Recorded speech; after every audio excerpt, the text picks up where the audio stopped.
The EDSAC replica project depends on a team of dedicated volunteers giving up their time to recreate the Cambridge University computer of the late 1940s. They've researched and reconstructed the electronic units and are now integrating them into a working machine as close to the original as possible, soon to be on display as a key exhibit at the National Museum of Computing at Bletchley Park. Yep, main control where things are happening. So, James, you and your team, do you want to catch us up to where you got to? To give a feeling for the way the team and the project manager work together, here's an extended section of a recent team meeting discussion early in 2019. Last meeting we had a discussion about test scenarios. The one we've used initially is very simple, and that is a no-op instruction, a single one, in location 0 of tank 0, executed repetitively. So we've suppressed the incrementation of the sequence counter, and a few weeks ago we were believing that we were down to 1 or 2 issues left of probably a dozen that we had to fix one way or another, and I felt that inevitably as we knocked down these issues the machine would begin to work. So one afternoon when Tony, Tom and I were testing, suddenly we saw on the oscilloscope that the machine appeared to be continuing running by itself, which was hugely exciting, and it ran for 2 or 3 minutes and stopped. We went on to fix some other issues where we saw marginal signals and other logic issues, and then we had a run which lasted for about half an hour or 20 minutes, 20 odd minutes, which we felt probably meant the machine had executed its first 1,000,000 instructions. So we were very pleased with that. Although it's true that the test scenario is very limited in its scope, but on the other hand, it does exercise large parts of the machine. So it exercises the instruction decode, the order fetch from memory, the memory synchronization, the main control state machine, and so on. So and the connection to the arithmetic logic unit. So it does actually exercise quite large parts of the machine.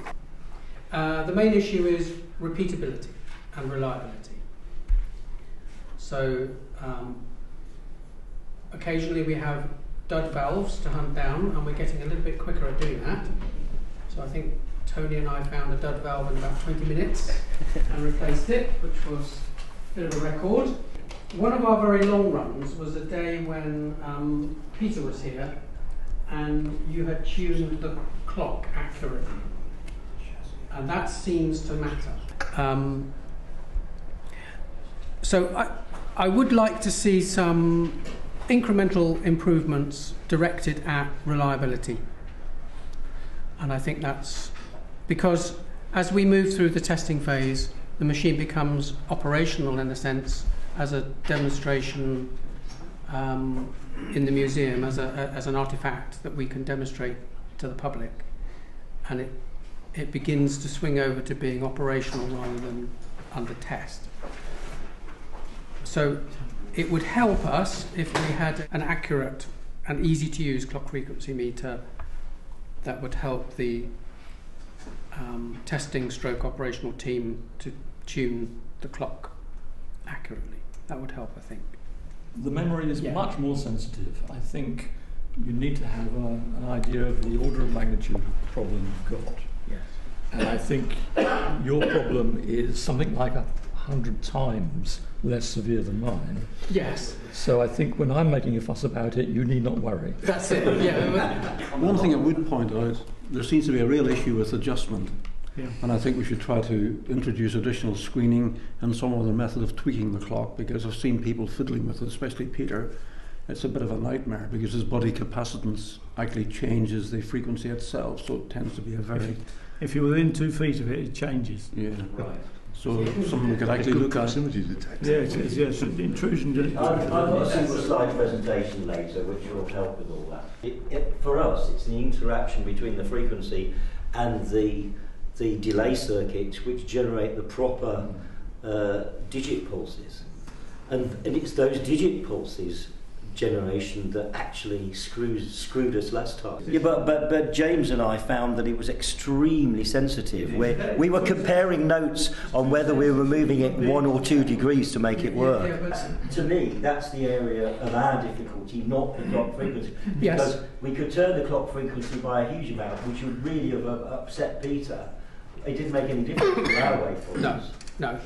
That's you're right, Tony. It was the digit pulse train that we had to overcome problems on that day. Anyway, when there is a small team on site, such as myself, Tom and Tony,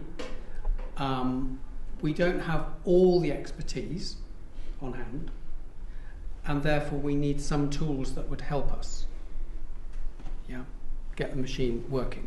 And that's going to be more so in the future when it becomes a working exhibit operated perhaps by one volunteer from the museum. Yeah. So I stand by my request for an accurate clock frequency meter that would help us. The scope is inaccurate. It's got an accurate frequency meter in it. When the new scope is there, it shows it to four significant Can't figures. screw it to the rack though, can you? No. But the one I bought, modified, I think that is adequate. It's got a good resolution. It's stable than it was when I used it. So it just needs finding, plugging in and screwing to the rack, as far as I can see.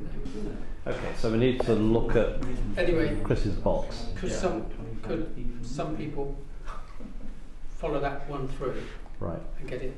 So, Get one Tom, word, can you please. spend some time with Chris and have a look at it? Okay. Is there a checklist of look at, 0 on the counter, look at the digit pulses and so on, and just run down the checklist? Yeah. I mean, that That's would what we solve, do. that Yeah, would, we do that. that would help a Yeah, lot. we do that. That's The trouble is, how every we fault has always been different, and Yeah, well, you've got to build the thing up. The first of all, I can manage 1 day a week, and the other guys similarly, or they've done a little bit more than that. Best part of a third of our time, and sometimes over a half of our time in that session, which is quite precious, is spent fault tracking before we even get back to the point where we were the previous session. So it is costing us effectiveness in our testing, because it is consuming our time and effort in fault finding. Yeah, I take the point also that you're very limited time per Yeah. week. Our time up here is very precious. Yeah, so, there's a big inflation ratio between 1948 and today. James, there's another side to this that you haven't mentioned, and that's that there's all sorts of crazy fast-ons that have got fast-ons and fast-ons. Christmas trees, yes, which really are very precarious.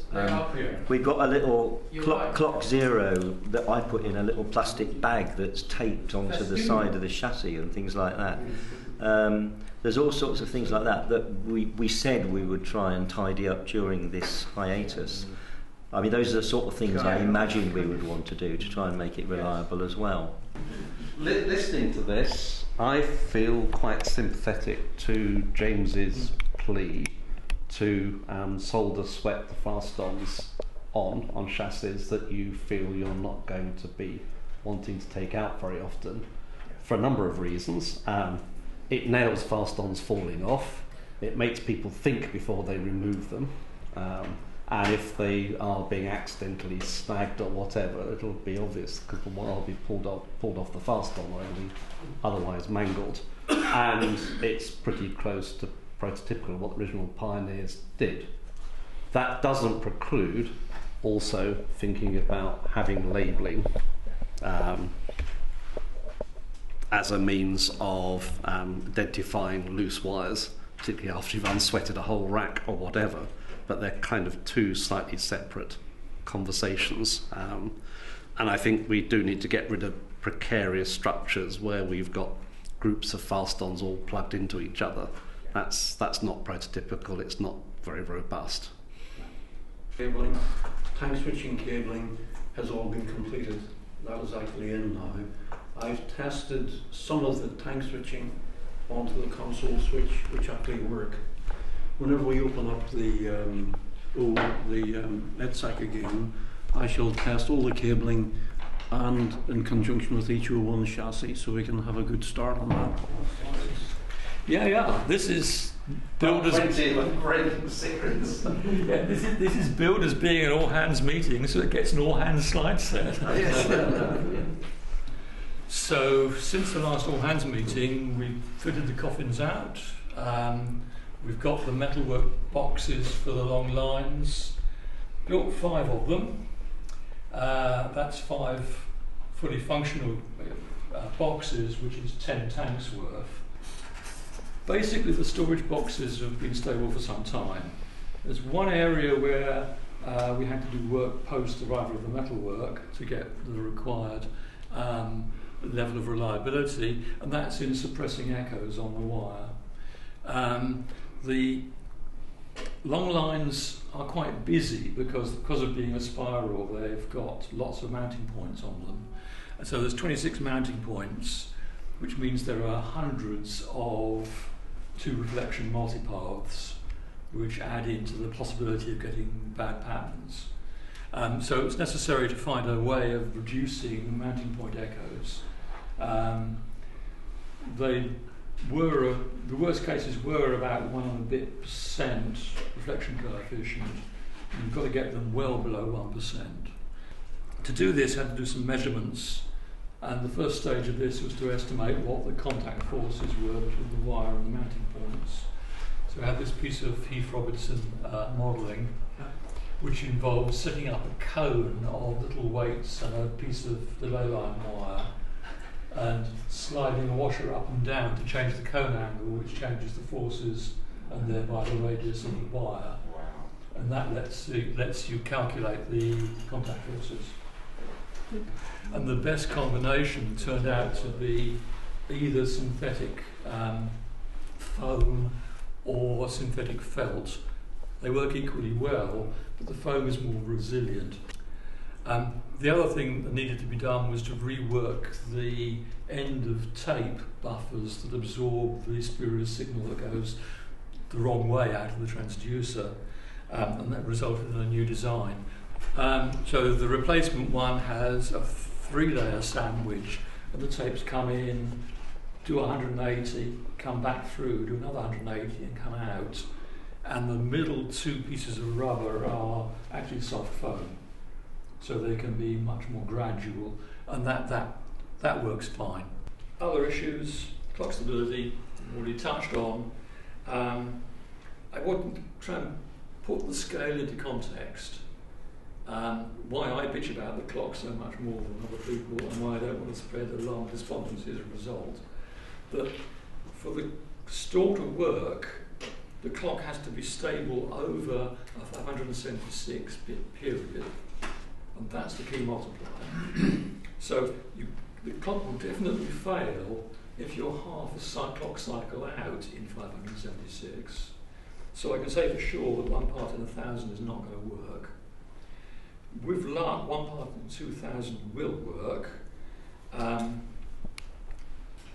And at the moment, I'm setting it at a more demanding tolerance before I set off a bad clock alarm. Experience so far is that 518.35 is a good setup starting point. And it's the point we should always use when making any adjustment that may be carried forward to another session. Yeah, so it's a starting point, and then if that works fine and you get 576 bits in your tank and it's all fine, from that point of view, you're okay with that. Yeah. And then when we've got the clock monitor in place, that will give us a visual confirmation that we've got 576 bits circulating in the tanks. Yeah. And so at that point everyone should be happy. Then the machine will work. Yeah.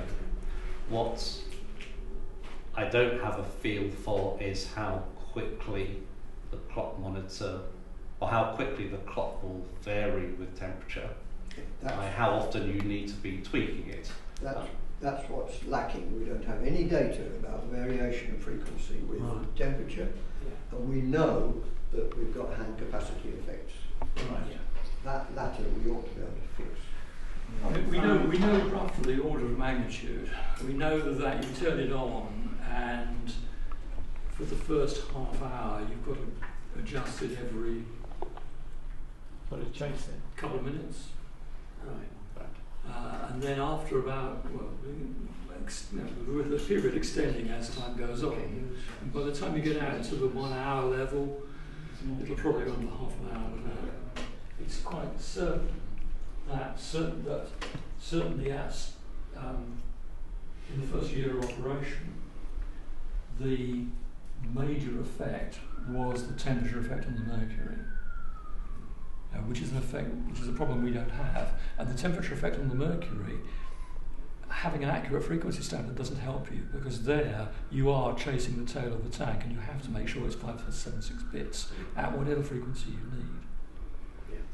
It's only that because we've got a more stable wire as a delay line that we can concentrate on the actual frequency, and the change of frequency back to our normal target is the major source of error and the major thing to fix.